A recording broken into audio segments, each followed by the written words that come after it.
थिला मतदाता अभिनंदन और संवर्धना सभा जोटा कि आमको बहुत परिमाण में भारतीय जनता पार्टी की प्रत्येक निर्वाचन मंडल लोक मैंने आकुंठतार सहित भोट देते। वर्तमान सांसद बैजयंत पंडा महोदय आसते आम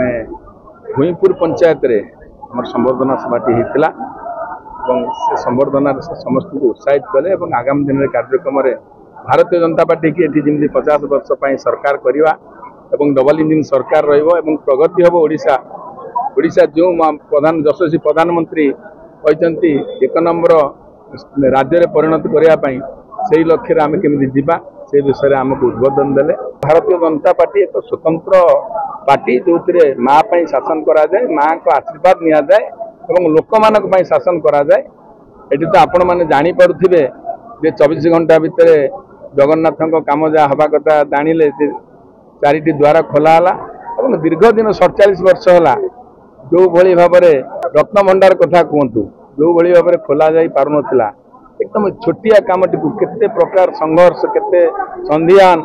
केते आंदोलन तापाई जाइए ये सरकार करिछि। आगामी दिन में निश्चित रूपे लोक मान उन्नति कर 25 वर्ष जहाँ 24 वर्ष जहाँ न आम 5 वर्ष करने सक्षम हो।